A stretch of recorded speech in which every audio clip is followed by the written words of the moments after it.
नमस्कार, आजच्या बातमीपत्रामध्ये आपणा सर्वांचे स्वागत आहे। बघूयात आजच्या ठळक घडामोडी।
आमची व्हिडिओ शूटिंग घेतली आणि आमचे मोबाईल आम्हाला स्विच ऑफ करून ठेवायचे आणि आम्ही 2-3 वेळा जाऊन त्यांना भेटून आम्ही विनवण्या केल्या। आम्ही घरचे 2-3 वेळा जाऊन भेटून आले। त्यांना आम्ही माफीनामाचं पत्र दिलं 10 जानेवारीला। त्यांना जाऊन भेटलं, माफीनामाचं पत्र घेऊन या म्हटले। आम्ही त्याचा विचार करू। आम्ही माफीनामाचं पत्र सुद्धा घेऊन गेलो, 2-3 वेळा गेलो। हा सर काम आमचे कार्यक्रम चालू आहे, देतो सरांना पत्र। त्याच्यानंतर पुन्हा आम्ही गेलो, तेव्हा सुद्धा तेच म्हटले। आम्ही तिसऱ्यांदा गेल्यानंतर त्यांनी अक्षरशः आम्हाला हकलून दिलं। तिथल्या कर्मचाऱ्यांनी, कोपळे सरांच्या जे ऑफिस मधले कर्मचारी होते त्यांनी आम्हाला अक्षरशः म्हणले तुम्ही सारखं सारखं इथे येऊ नका। आमच्या 8 ते 9 महिने झाले अक्षरशः आमच्या मुलांवर वाईट वेळ आली ना। अक्षरशः घरात सामान नाहीये, अक्षरशः मुलांची फी भरायची पडलेली।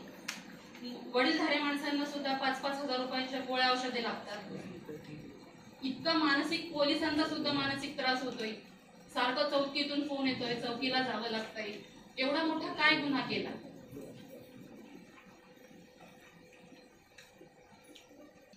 जिला ताई बोलल्या तेच मी बोलते, कारण की त्यांच्याबरोबर मी पण होते। सकाळी आम्ही 12:30ला इथनं गेलो त्यांच्या तिकडे। एक आमची आशा होती की आम्हाला ते भेटतील मुलींसारखे। आम्ही अक्षरशः त्यांचे हात पाय जोडून म्हणतो की आमच्याशी फक्त 5 मिनिटं त्यांचा संवाद साधू द्या, 5 मिनिटं तरी आम्हाला बोलू द्या त्यांच्याशी, की काय त्यांचं म्हणणे काय हे तर कळलं पाहिजे ना आम्हाला। तुम्ही समोर या, आमच्याशी बोला। आम्ही कर्मचाऱ्यांच्या बाबतीने गेलो होतो ना, मग 5 मिनिटं तुम्हाला बोलायला काय प्रॉब्लेम होता आमच्याशी? 5 मिनिटं बोलायला आम्ही त्याच्यासाठीच गेलो होतो ना। तुमच्या अक्षरशः 12 वाजल्यापासून आम्ही रात्री 7 वाजेपर्यंत तिथं थांबलो खोट्या आशेने की ते आम्हाला 5 मिनिटं तरी भेटतील, पण ते आमच्या समोरच आले नाही तर भेटायचा लांबच विषय राहिला। 6च्या नंतर जशा ताई बोलल्या, 6च्या नंतर ना आम्हाला एका रूम मध्ये नेलं गेलं। अशीच रूम होती, तिथे नेलं गेलं आम्हाला। तिथं नेलं गेल्याच्या नंतर ना तुम्ही दरवाजे लावले, 2 आमच्या बरोबर सिक्युरिटी पाठवले। ते सिक्युरिटी एक आतमध्ये एक बाहेर उभा केला। प्लस आम्हाला सांगितलं सुद्धा नाही की व्हिडिओ रेकॉर्डिंग चालू आहे। प्लस आमचे मोबाईल होते, मोबाईल सुद्धा आम्हाला स्विच ऑफ करून ठेवायला लावले। मग त्याच्यानंतर ना तुम्ही समोर आल्याच्या नंतर आम्हाला म्हणले ना तुम्ही गणेश पोकळेंना आम्ही पाठवतो, मग त्या क्षणी आमच्या बरोबर पाठवायला पाहिजे होतं की नव्हतं त्यांनी? त्याच्यानंतर ना अर्धा तास आम्हाला मीटिंग करायला लावला। नंतर ना तुम्ही व्हिडिओ शूटिंग वाले आमच्या बरोबर पाठवले तर पाठवले। आम्हाला त्याची कल्पना सुद्धा नव्हती। आम्ही इतकं घाबरलो गेलो की समोर ते व्हिडिओ शूटिंग मीटिंग करू की आम्ही काय कुठं ह्याला चालू आहे। तुम्ही काय म्हटलं होते आम्हाला की आम्ही 5 मिनिटं येतो, 5 मिनिटं बोलतो तुमच्याशी, जे आमचे कोण आहे पीए वगैरे ते भेटतील। मग त्याच्यानंतर ना तुम्ही व्हिडिओ शूटिंग काढून नंतर ना ताईंना आमच्या अक्षरशः तिथं चक्कर आली। आम्ही सकाळपासून खाऊन काही केलेलं नव्हतं। त्याच्यानंतर ना तुम्ही आल्याच्या नंतर ना तेच आम्हाला परत सांगत राहिले। आणि हा प्लस आता 9 महिने आमचे मिस्टर घरी आहेत, आम्ही पोट भागवायचं कशाने? मुलांना, माझ्या मुलगी 11वीला असून मला तिला ऍडमिशन सुद्धा घेता येत नाही। आमच्या मुलांच्या 2-2 वर्षाच्या फिया भरायच्या पडलेल्या आहेत। आणि त्याच्यानंतर ना तुम्ही परत म्हणता का ते 4थी-5वी शिकलेले आहेत, आम्ही त्यांना कामावर घेतलं। तुम्ही उपकारची भाषा करता का आमच्यासाठी? परत कामावर घेतलं तर घेतलं ते ठीक आहे, पण तुम्ही पगार पण आम्हाला एवढा देत नाहीये की आम्ही त्यांचं भागू शकतो घर किंवा मुलाच्या फिया भरू शकतो। आता ह्या कंडिशनला सांगा तुम्ही 10-12 हजारामध्ये कोणचं घर चालतं? नाही नाही चालू शकत नाही घर. मग आमच्या पण काही अपेक्षा असतील तुम्ही पूर्ण कराव्या. या मागणीसाठी आम्ही तुमच्याकडे अगदी वडिलांसारखे हातपाय जोडून म्हणत होतो की आम्हाला 5 मिनिटं भेटू द्या. तुम्ही आम्हाला 5 मिनिटं सुद्धा भेटून दिलं नाही. तिथं 5 मिनिटं तुम्हाला काही यायला पाहिजे की ह्या स्त्रिया 12 वाजल्यापासून बिना खाता पिता तिथं अक्षरशः पाणी सुद्धा पिले नव्हते कोणी. शेवटी ताईंना तिथं बोलता बोलता त्यांच्याशी चक्कर आली की तुम्ही 5 मिनिटं तरी आम्हाला येऊन भेटा म्हणून. आमची घरची कंडिशन आम्हाला माहिती, आम्ही काय करतोय काय नाही ते तुम्हाला समोर आल्याशिवाय कळणार आहे का काय कंडिशन आहे आमच्या घरामध्ये, ती नाही कळू शकत. बरं, याची पार्श्वभूमी सांगा, काय घडलं आणि कशामुळे हे सगळं झालं हे सांगा. कामगारांच्या मागण्या काय होत्या सुरुवातीला, काय घडलं आणि त्यामुळे त्यांना नोकरीवरून काढलं, हा विषय आलाच नाही. हा, कशामुळे झालंय ते सांगा. हे जे कर्मचारी आहेत ते 20-25 वर्ष झाले तिथं काम करतात आणि हे शिवाय परमनंट कामगार आहे. परमनंट असून सुद्धा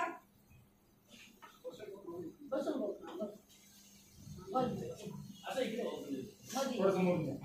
सर काय झालं, यांनी काय केलं, कॉन्ट्रॅक्ट पद्धत चालू केली आणि सगळे आमचे जे कामगार 20-25 वर्षवाले पकडा त्यांनी काय केलं, कुणालाच काही कल्पना नाही, त्यांनी कॉन्ट्रॅक्ट पद्धत चालू केली.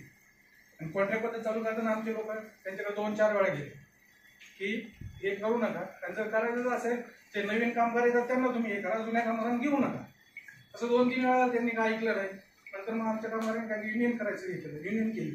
1 तारखेला युनियनचं बोर्ड स्थापन केला. त्यांनी काय केलं, सगळं प्लॅनिंग करून छातीला माईक लावून कॅमेरा सेट करून एक माणूस पाठवा. त्याच्यामध्ये माणूस तो शूटिंग करत होता. त्याच्यामध्ये काय केलं, तू शूटिंग करताना आधी मला लागली तुमच्या बरोबरच आहे.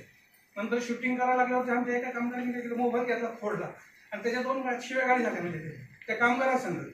पण साहेबांनी इश्यू काय केला की मला शिव्या दिल्या म्हणून. मग याच्यामुळे त्यांनी आमच्यावरती कंप्लेंट टाकल्या, 7 जणांवरती गुन्हे टाकले. असं वारंवार काही ना काही गुन्हे टाकत गेले. त्याच्यानंतर आम्ही जयंती साजरी केली स्वामी विवेकानंदाजींना आपल्या द्यायची मातांची. तर त्याच्यामध्ये त्यांनी काय केलं, तुम्ही आमचं नाव चोरलं म्हणून असं हे केलं, 107 गुन्हा टाकला. तर समजा आम्ही ते नाव लावलं सर, तर आम्ही त्याबद्दल सॉरी मागतो त्यांची सगळ्यांची. हे असं सगळा प्रकार झाला, गुन्हे टाकत गेले, कामगारांना गरीब वसुला. 9 महिने झाले. तर 9 महिन्यामध्ये आता खूप हाल चाललंय सगळ्यांचं. किती कामगार असे 13 कामगारांना गरीब बसवलंय आणि 7 जणांवरती गुन्हे टाकले. टोटल 20 आहेत का? नाही, 13 जण आहे टोटल. 7 जणांवरती गुन्हे आणि 6 जणांना गरीब बसवले. आणि आता खूप म्हणजे हाल चाललंय घरच्यांचं. काही मुलांच्या आता परीक्षा आली 10वी-12वीच्या, पण सगळ्या फॅमिली इकडे असल्यामुळे मुलं पण डिस्टर्ब झाले सगळे. काही जणांच्या फॅ भरायच्या राहिल्या. अजून काय, काही महिन्यांपूर्वी हेच घडलं होतं की त्यांच्या MIDच्या दाराच्या इकडे गेटच्या इकडे तुमचं काहीतरी पुढचा भाग तेच पुढे विषय हा पुढे आला. 1 तारखेला सगळ्यांना आम्ही त्यांना हे करून. आणि सर त्याच्यावर काय झालं, कारण साहेबांच्या घरी थोडंसं दुःखद निधन झालं होतं 30 तारखेला. पण आमचे जे युनियनचे अध्यक्ष आहेत ना, त्यांची आम्ही 2 महिन्यापूर्वी डेट घेतली होती सर. ती डेट जमा दिली ती त्यांनी 2 तारखेची, 2 मेची. त्यामुळे काय झालं, आमच्या मुलांनी जाऊन तिथं दुःखात सामील पण झाले आणि तो आम्ही कार्यक्रम चालू केला, श्रद्धांजली कार्यक्रम चालू केला. आता त्यांनी काय केलं सर, सगळ्यांना दाखवताना ती छोटीशी क्लिप दाखवतात, शिव्या दिल्या आणि मोबाईल फोडला. पण जे सगळं घडलंय ना, म्हणजे पहिल्यापासून ते शेवटपर्यंत ते त्याच्यात दाखवत नाही. त्याच्यामुळे काय झालं, आमच्या सगळ्याकडे आमची इमेज खराब करायचं चालवलं त्यांनी. फक्त व्हिडिओ काय दाखवतात, शिव्या दिल्या आणि मोबाईल फोडला.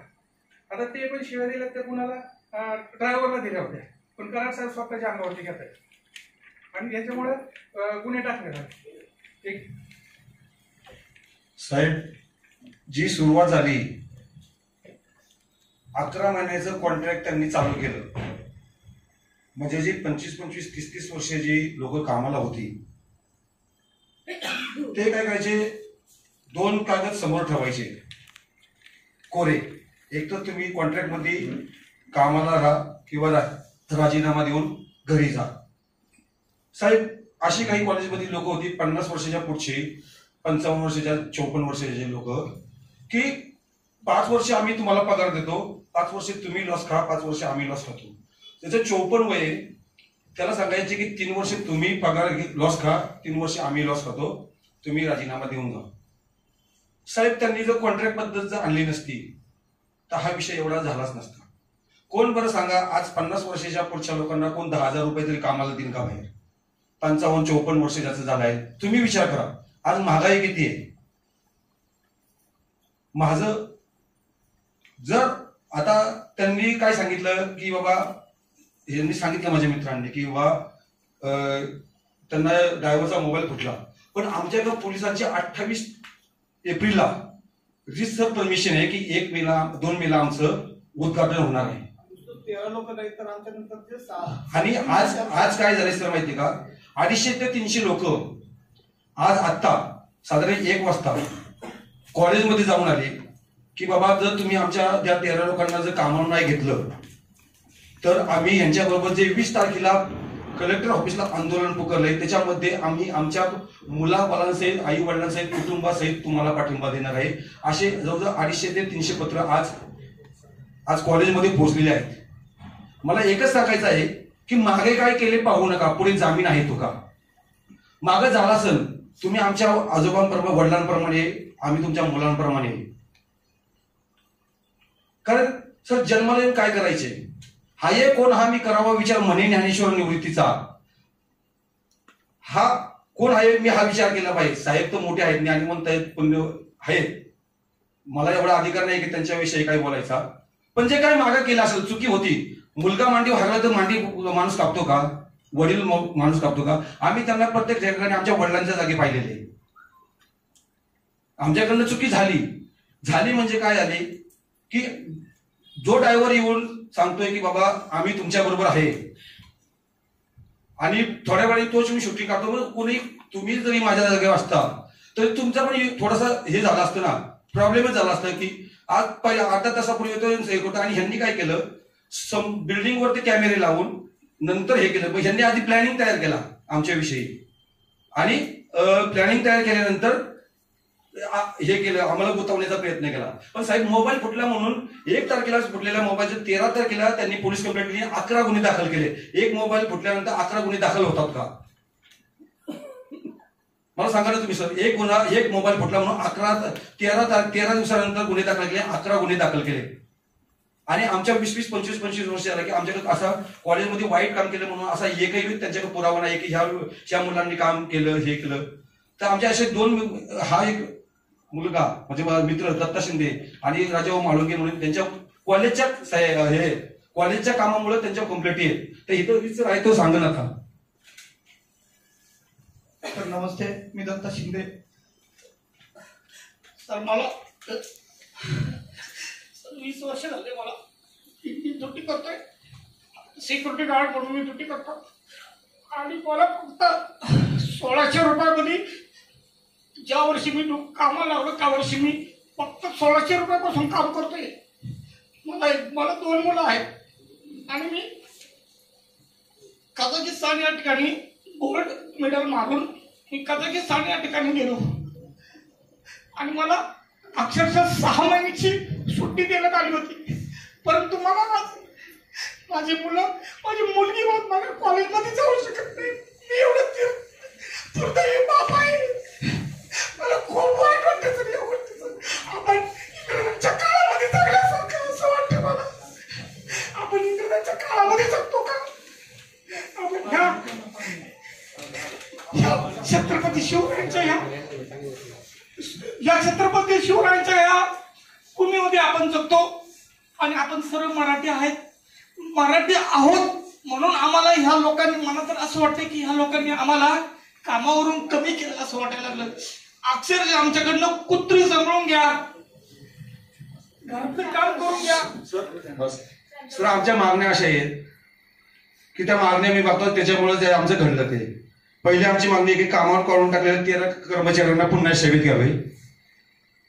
त्याच्यानंतर दुसरी मागणी आमची त्यांच्यावरती म्हणजे 13 कामगारांना कामावर घ्यावे, त्यांच्यावरचे सर्व खटले गुन्हे तात्काळ मागे घ्यावे आणि काढून टाकल्यापासून त्यांचा सर्व पगार आतापर्यंत काय झाला असेल नुकसान भरपाई ती द्यावी.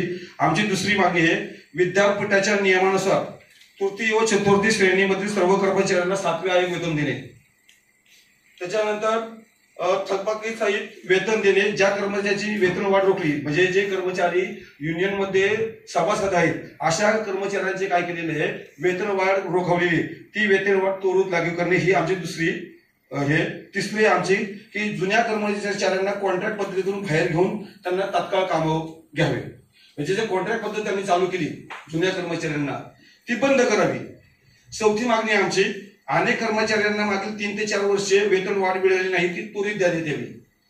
आमची 5वी मागणी आहे, ज्या कर्मचाऱ्यांना कामावर लागून 3 वर्ष पूर्ण झाली